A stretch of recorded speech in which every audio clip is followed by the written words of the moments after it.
Never Split the Difference by Chris. Chapter 1, The New Rules. A deep dive masterclass with mock dialogues you can practice for selling to banks and for everyday life. Welcome, this is not a reading of the book. It is a working masterclass built on it, and it is built for you. You are building a company that sells to banks and financial institutions, which means you pitch to the most skeptical, most risk-averse, slowest-moving buyers alive. So throughout this series, I'll teach you each tool, and then I'll put you inside real conversations, word by word, so you can rehearse them out loud before you ever walk into the room. We'll practice the bank deals first, and then the everyday battles, your boss, your salary, a stranger, your kids, your spouse. Let's begin. The one idea everything is built on is this: life is negotiation, and selling to a bank is negotiation on hard mode. Every interaction where two people each want something is a negotiation, and it runs on one human urge: I want. In your world, both sides have a hidden want. You want the bank to trust you with their payments, their reputation, and their regulators' scrutiny. But the banker across the table wants something they will never say out loud. They want to not get fired for choosing the wrong vendor. Master negotiators see the invisible want and speak straight to it. That is the whole game. Here is the story that opens the book, because it teaches the first tool instantly. Chris was the FBI's lead international kidnapping negotiator. He goes to, and a famous law professor ambushes him with a role play playing a kidnapper. He says, "We've got your son, give us $1 million or he dies," and doesn't argue, doesn't counter with a number, doesn't panic. He asks calmly one question: how am I supposed to do that? And then to every threat he keeps asking a version of it. How do I know my son is alive? How can I get you money if I don't even know he's okay? Within minutes, the professor is flustered and stuck. A genius, undone by one calm question asked over and over. That is your first and most versatile tool. Calls it a calibrated question, an open-ended question. It can be answered, but it has no fixed answer, and it does three things at once. It slows everything down. It gives the other person the illusion of control, so they lower their guard, and it forces them to solve your problem, sliding the burden of the deal from your side of the table onto theirs. Now let's rehearse it where you need it most, the procurement price grind. I'll play both parts. Practice saying your lines out loud. Procurement opens hard. They say, "Your price is 30% above what we expected, and frankly the incumbent is cheaper, so you'll need to sharpen your pencil if you want to stay in this." The amateur flinches and drops the price on the spot, and in that instant tells the bank the first price was a lie and the product is a commodity. You do not do that.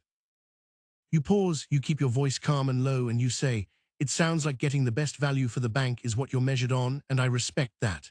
Then you hand back the problem.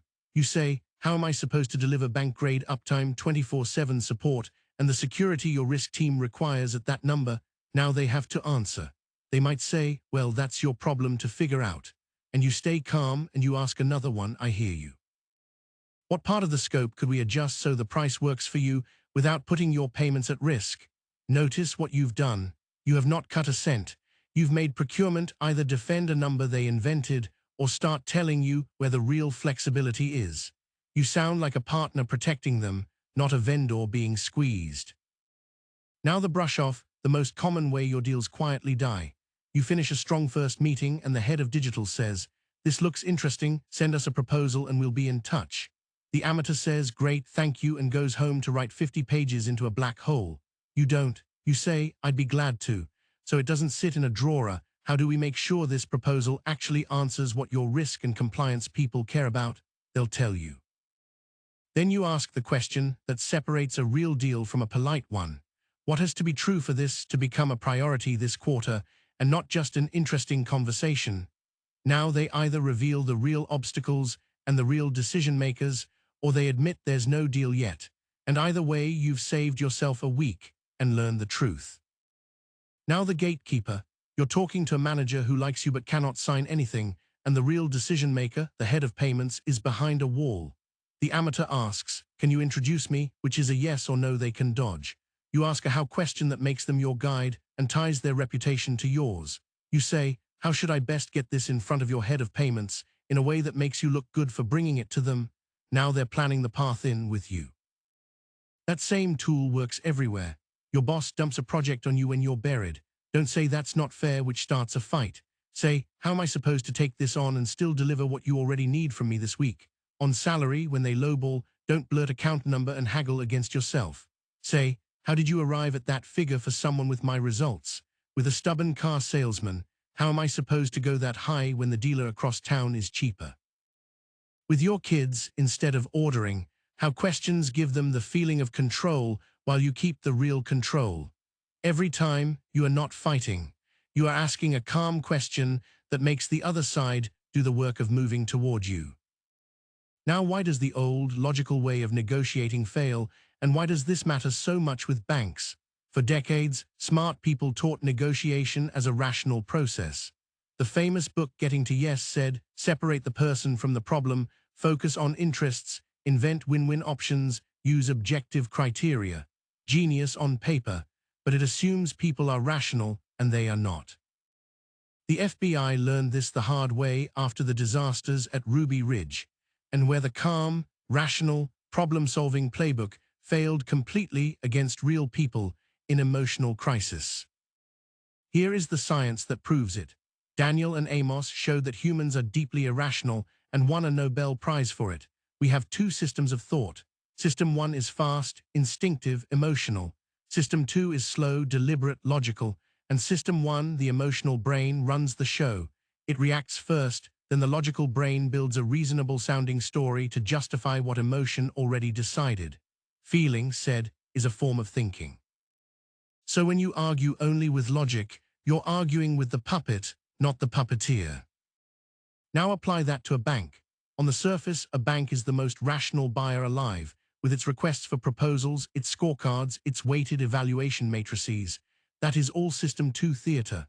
Underneath, the decision is made by System 1, and in a bank the dominant emotion is fear.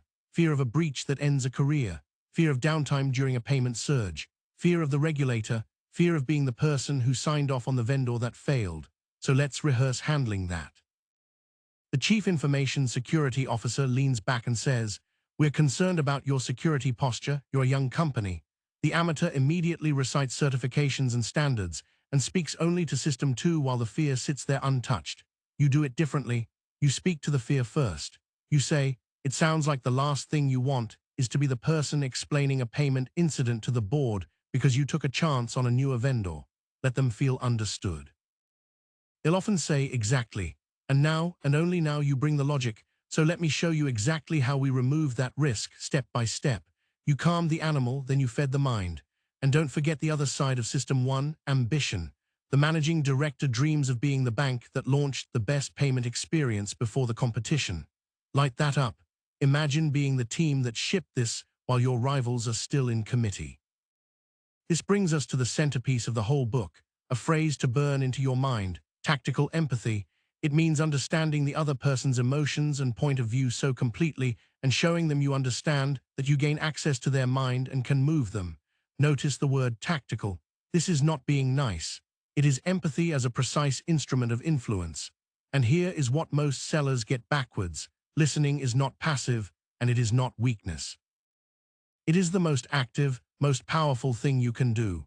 Says listening is the cheapest, yet most effective concession you can make.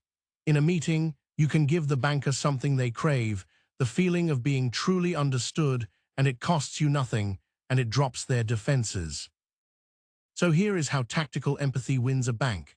A bank is not one buyer. It is a committee of frightened, ambitious people, each with a private world, and most vendors pitch the same deck to all of them and connect with none. Map them. The head of payments lives in uptime and cost. The security officer lives in risk. The operations lead lives in integration pain with the core banking system. Procurement lives in savings. The managing director lives in growth and differentiation. Tactical empathy means you walk into each conversation and prove you already understand their private world before you ask for anything. To the operations lead you might say, "You're probably the one who be up at 2 in the morning if the integration goes sideways, and you've been burned before by a vendor who underestimated it." Watch what that does. That single sentence earns more trust than 50 slides. And the deepest first meeting move is this: don't pitch, diagnose. The mediocre vendor talks for 40 minutes. The Great One asks and listens and lets the bank reveal exactly what it fears and what it dreams. Rehearse this opening. You say, before I show you anything, can I ask, what would have to go wrong in the first 90 days for you to regret choosing us? Then you go quiet, and in the silence they will hand you the exact fears you need to disarm to win the deal. The same skill wins at home. With a colleague in a turf fight, name their world before you argue. It sounds like you're worried this gets taken away from you. With your spouse, when they're upset, do not jump to solutions and logic, that is arguing with System 2 while their System 1 is on fire. Instead say, it seems like you feel you're carrying more than your share at home. Just naming it lowers the temperature. The person who feels understood stops fighting you. Now the idea in the title, and for your business it is survival, not philosophy. Never split the difference. We are raised to think compromise is noble, meet in the middle, be fair. But splitting the difference is often the worst outcome for both sides. Picture one person wanting black shoes and the other brown. Split it, and you get one black shoe and one brown shoe. A hostage negotiator can never split the difference. He cannot say, you've got 4 hostages, give me 2 and we'll call it a day. Banks are professional grinders. Procurement is trained to push, then push again, and to treat your first concession as proof there's more to take. So let's rehearse holding the line. They say, we like you, but we need you to come down 10% to get this signed. The amateur says, okay, I can do 5, and has just confessed the price was soft. You don't cut, you trade. You say, I want to make this work. If we're going to move on price, what can you give me in return? A 2-year commitment instead of 1, a public reference call with 3 other banks, or a decision by month end. And if they keep pushing on price alone, you reach for the calibrated question as a shield. How am I supposed to justify a lower price to the same team that's guaranteeing you this level of security and support? You stay calm, and you make them build the case for their own discount, which they usually can't. And this discipline protects you everywhere. Rehearse it on your own salary. They say, the budget for this role tops out at X, take it or leave it.